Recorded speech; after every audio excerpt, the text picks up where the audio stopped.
Hello, welcome to Our Time. Thank you very much, and welcome to you too. Welcome to Josh, who's sitting over there playing for us. We couldn't afford a live band, so we've just got one keyboard player. And he's very good. Yes.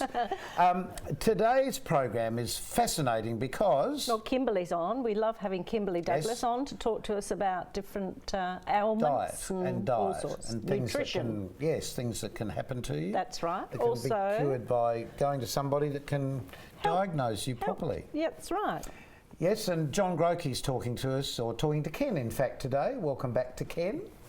About self-management funds. Oh, nothing like having fun that's managed. That's self-managed. But I've been waiting to talk to this next guest for some time. You have, haven't you? You've had a bone in your... thorn in your side, Thorn not in a my bone. side over solar panels, which we've talked about many times. And quite often we say to you, if you know somebody that can come in and talk to us about it, it'd be great.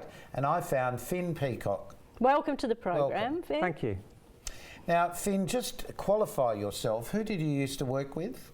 I used to work with the CSIRO in the Renewable Energy Division. So you know about solar panels? Yes. Right.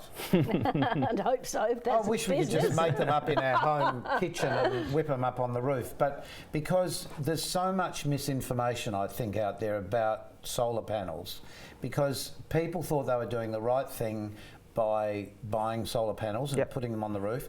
There wasn't really enough information, I don't believe, out about really what solar panels did. There were a lot of salespeople saying, you know, get these panels. Have you got panels? Yes, Janice? I have. And I have too. But I was dismayed to discover that what I thought I'd bought wasn't what I ended up getting. And I think there are probably a lot of people around the country who are in the same boat. And here are the problems for me. I'm thinking these aren't supplying enough electricity to really make a dent in my electricity bill. Right. So maybe I'll just get some more put on the roof. I've got a whole roof to put them on. Is that what he needs to do? You've got to be really careful when you're upgrading your solar system. The rules are different in every state, but it comes down to your existing feed-in tariff. So in South Australia, did you get your solar system before January 2012? I did. So you're probably on a 44-cent feed-in rate. I am. Okay, so you're getting 44 cents plus probably 6, so maybe 50 altogether for every kilowatt hour of electricity you feed into the grid. If you upgrade your solar system in the wrong way, your local distributor will kick you off that feed-in tariff and you'll be put on the present one, which is between 6 and 12 cents depending on your retailer. See, that's a big difference, isn't it? Yeah. And considering that the world is talking about the need to use more solar energy and renewable energy, it seems daft that we're really not working towards it and governments aren't working towards encouraging that to happen. It is. You've got, in every state in Australia, you've got mostly privatised electricity networks and large generators, usually coal-fired, coal and gas, and they've made billion-dollar investments in infrastructure that is not worth as much as they thought it would be because they didn't see solar coming and they definitely didn't see batteries coming. So their investments are worth a lot less than they think they should be worth, and they want us to essentially pay them compensation through higher charges, and they certainly want to discourage the use of solar, because for everyone that has solar, they buy less electricity from the grid. But there is sort of good news at the end of the tunnel here in a way, isn't there? Because of batteries becoming, in the next 15, 20 years, becoming a more affordable option? So, batteries are here now. You can buy batteries now. You've probably seen Elon Musk and his Tesla Powerwall, which is a battery for about $8,000. The problem is they're not financially viable for most people. That's what I mean about right now. The time span. Yeah. Because like your solar panels on your roof, yes, you're probably not even aware of what's going on there. No, but that's my fault, because I could actually look on my computer to see. But I don't know how to do it.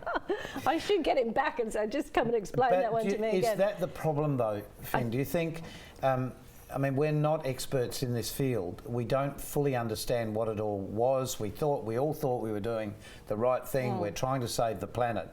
But in fact, we're not saving a great deal. It cost us money to put them there and we're not really receiving that money back. So it depends if you're not looking at the logs, if you're not looking at the monitoring, you don't know if your system's working. You don't know if it's producing 10% of the power it should or 100%. So definitely worthwhile getting someone to come over, check your system's working properly. Yeah. I mean, that's the quickest and cheapest way to get more solar from your existing system, is check it's actually working properly. So that's probably going to be a couple of $100 to a solar accredited electrician. But normally you wouldn't have to have somebody to maintain it. It's not something that you have to maintain. Once it's there, it's there, isn't it? If it's well installed, yes, and the panels are angled at more than 15 degrees from horizontal, they'll self-clean in the rain. You should probably get it checked every 5 years. Okay. That was actually my next question, because as you drive around, you often see now cars with We Clean solar panels on the back of the vans and things. Yes. Lawn mowing firms and stuff are starting to clean solar panels. You're the first one who said there's a rule of thumb for cleaning. So I get mine cleaned every year. My window cleaner is trained. He charges, I think, $3 a panel. So it's not expensive. And I usually get about a 15% boost in my power when that happens. Really? Yep. Wow. That's so is that just is that just sort of the dust falling out the sky? It's dust, it's bird poo, it's and that's it basically. Even the rain cleans most of it off, but it leaves a bit of a film. Yeah. So every year. And is it true that if part of the solar panel does have cover over it or shade over it, that then reduces the amount of work that the panel does? I mean, logically, if 10% of it's covered in shade, it ain't going to work. But if 10% was covered in shade, just as an example, does that reduce more than 10% the output of that panel? Yes, for most conventional solar systems, if you imagine they're connected in series, so if you get a small bit of shade on one panel, that can reduce the output of that panel by 1/3, because they're in collections of 3.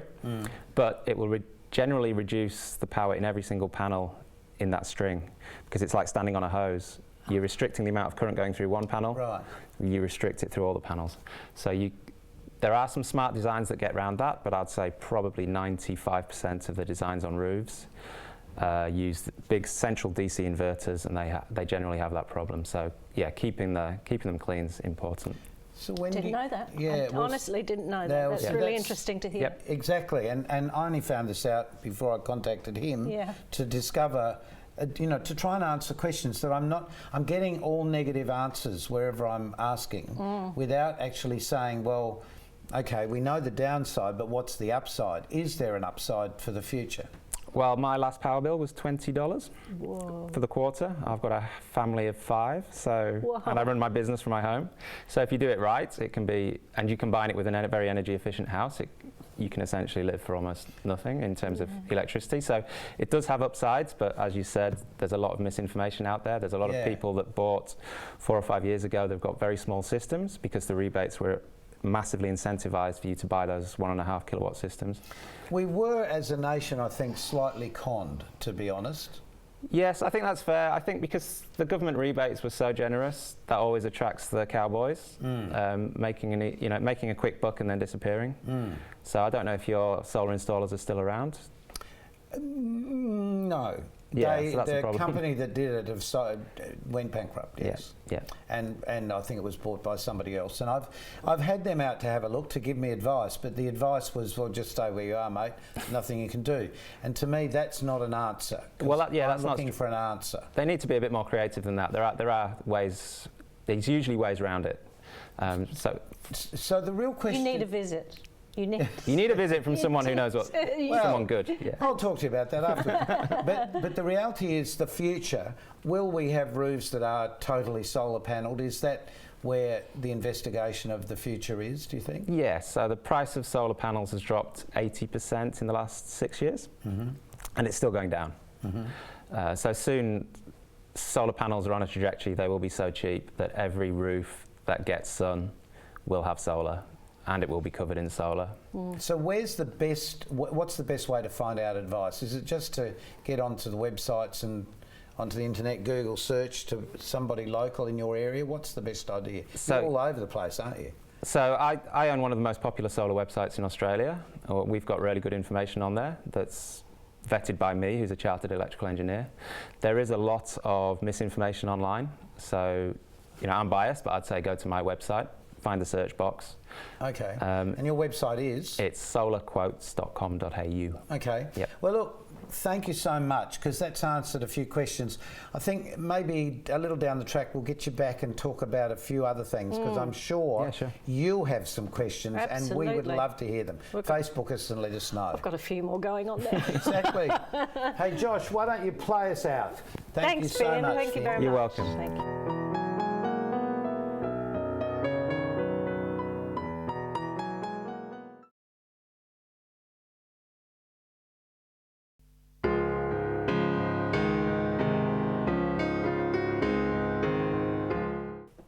Well, I guess one thing we can all do with is a little bit more money. And we've got a man that can solve all of our problems, I hope.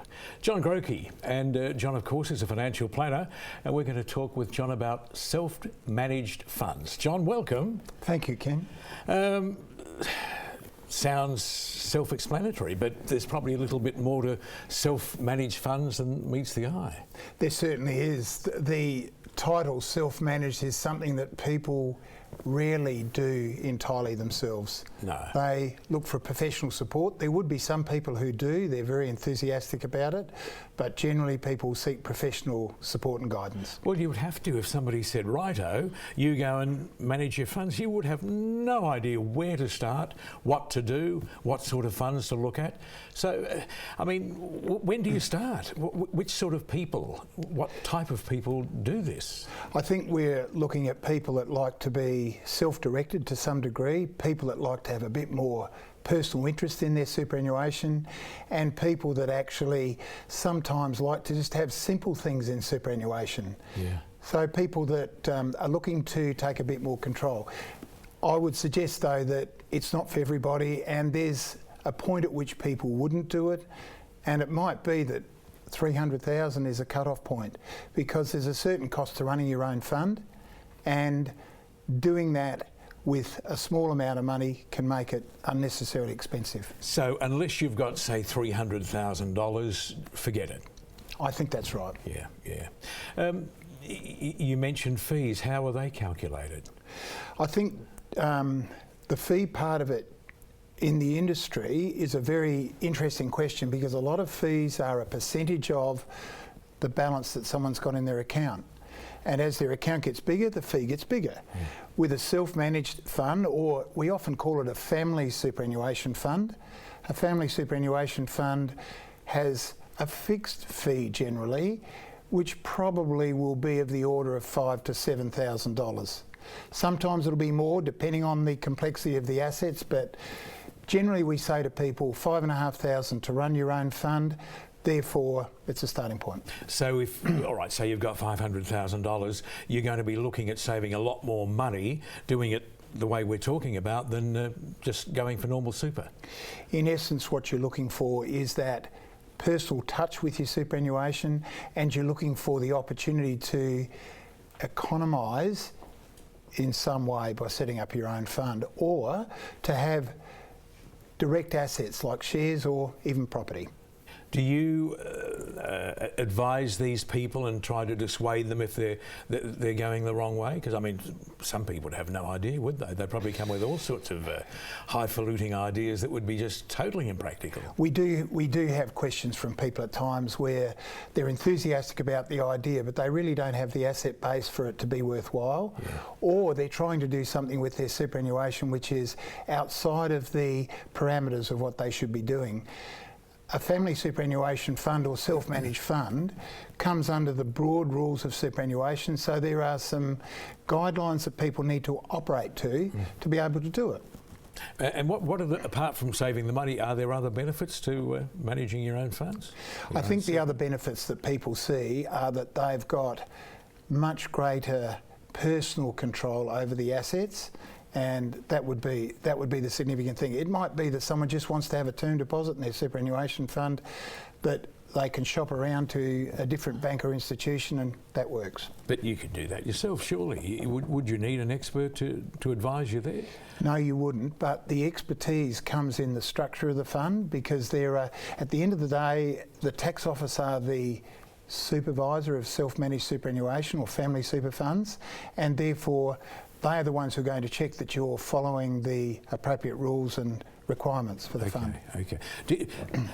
Doing it this way, are there any savings regarding taxation? More so than ordinary super, or are there a downside perhaps to that? The taxation treatment of superannuation, whether it's your own self-managed fund or whether it's a fund, an industry fund, the tax rules are the same. This week anyway? So the taxation structure is the same. Yeah, until they stop fiddling and changing it. Yeah, well, yes. It must be, from your point of view, you'd have to be on the ball, because they do. Somebody's always meddling, governments. They're always fiddling around with the superannuation and the tax. There are actually conversations about that at the moment, and the government are talking about whether they change some of the tax rates for people with very large balances, and the government continue to meddle with the rules from time to time, and it does unsettle people. And superannuation is such an important part of our retirement policy in this country, and probably one of the leading examples of how retirement savings can be built for countries around the world. Yes, I suppose if the government's not doing a good job, they're always looking to put their hands in our pockets. It's probably a soft target, because there's a lot of money in the pot. Yeah. If the government has access to this money, and you hear of them sort of dipping in, is that correct? They can actually utilise it and use it, or is that a fallacy? It's an interesting question, because it only applies to accounts that are dormant. So if an account hasn't had a transaction for a period of time, the fund that holds that account, that member account, is asked to roll it over to the tax office, where it can be claimed at any time, but the government does get the use of the money until someone puts their hand up. It's a bit rough, isn't it? Well, I think it's what they're trying to suggest is that the fees that they're paying in the fund, if the account's dormant, are probably higher than the government's handling of the money if they look after it. All right.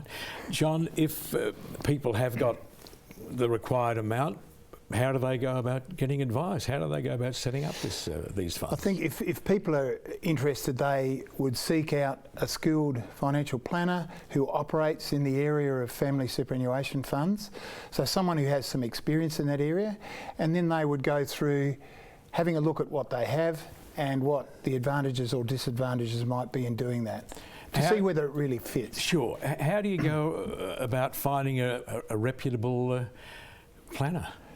Are they all reputable and knowledgeable, or some better than others? I think the majority are probably doing a great job, and probably one of the places to start would be the Financial Planning Association, because the planners that are members of the Financial Planning Association fit under a code of ethics which suggests that they should have certain values in the way they operate, and they're under a code. So you found your man or your woman, you go along, and what's the discussion consist of? Discussion would consist of initially gathering some information.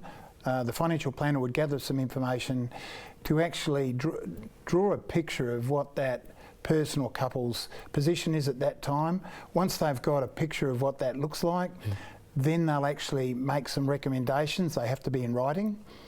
And then they would go through those recommendations, and if it fits and the person's happy to proceed, they would acknowledge that and then instruct the planner to go ahead and establish the fund. And are they locked in for a set time if they decide the planner's not as good as they thought he or she might be? Can you pull out, or is it there'd be fees involved, I suspect? Whether it's a self-managed super fund or any superannuation fund for which people are receiving advice, they're not locked in. They can physically move, probably similar to the accounting profession, where a person can actually decide to have someone else do their tax work. How often would, if you were setting one of these funds up, how often would you have to chat with the people involved? They drive you nuts, wouldn't they, some of them? It's people were enthusiastic. Another term for driving you nuts, right? we would encourage people to at least meet 12 monthly, but generally it'd be probably twice yearly, to make sure that the fund's actually operating and achieving what they want to do, because it's not something you can just leave dormant. They need to have some active interest in what's going on. As long as you don't get people coming knocking on your door every week or every year. I think people can look at their investment assets too often, because they move a lot from time to time, and we've had a recent 3 or 4 month period where we've seen some significant movement, so looking at it too often is not good either. John, always nice to talk with you. Thank you for your time. Good, thank you, Ken. And we hope that you've sorted out some problems for our viewers very shortly, after a lovely little musical interlude. Sue will be talking, I think it's heavy metals today, with Kimberly Douglas.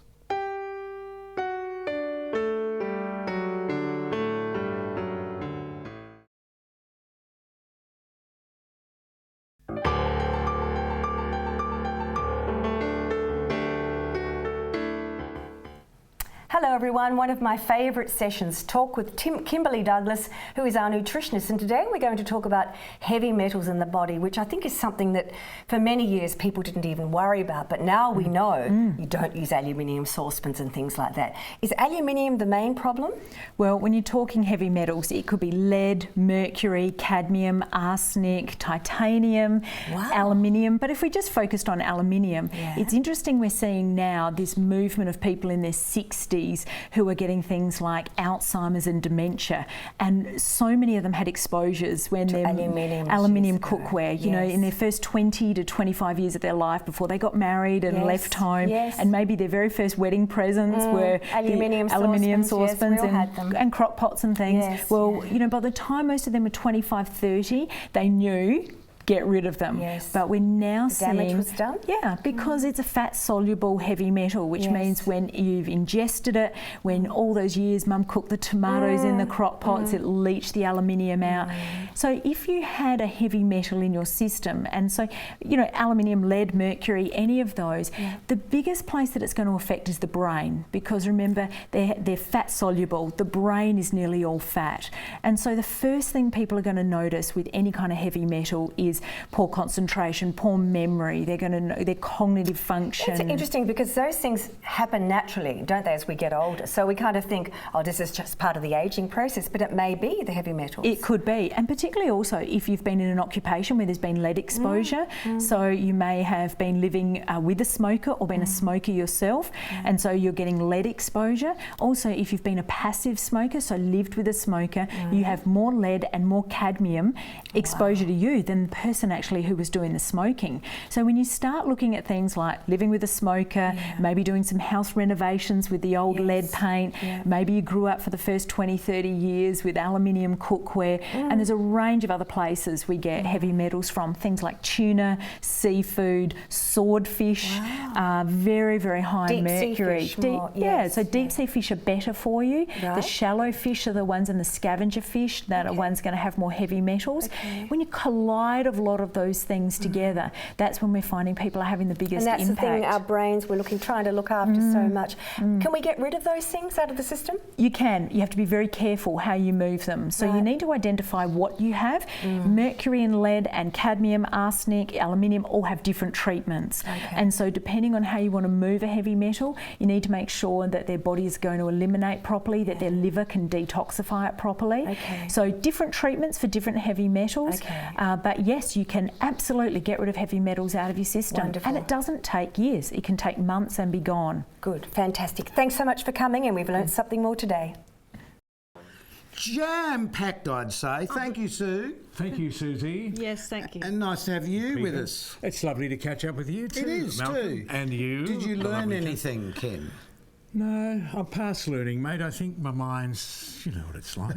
No, I don't. You do. But my hair's naturally this colour. How about yours? No, I can assure you it is. What do you mean? You having a go? Mine. Yes.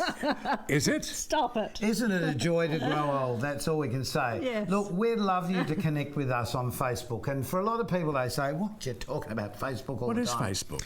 Well, you know. it's a way of Sort people of. communicating, Ken, Yeah. leaving messages for each other. Right. You don't have to be afraid of it, but we always put up on Facebook who's on the next program. We do. And we'd love to hear back from you, any sort of reaction you'd like to give us, because it gives us a chance to ask them back, the people we interviewed, and perhaps Yes. ask some more questions. Yes. Like Finn today, who talked about the solar panels. Have you got solar panels? No, have you? Yes. Yes, Have I you? And have I'm not too. happy about any of it. Why? And I think we've all been, honestly, I think as a population... You've we've got all- yours on your roof, not inside though. Of course. Right. But I think we've all been a bit ripped off because we were all thinking we're doing the right thing. It's not as good as they say. It's obvious, I suspect. It's not that so much, it's just that the information that we were given early isn't necessarily the truth. So there is more questions to be asked. So Watch we're this looking for space. more, Yes. and we'll find out next time on OurTime, so keep yourself nice till then.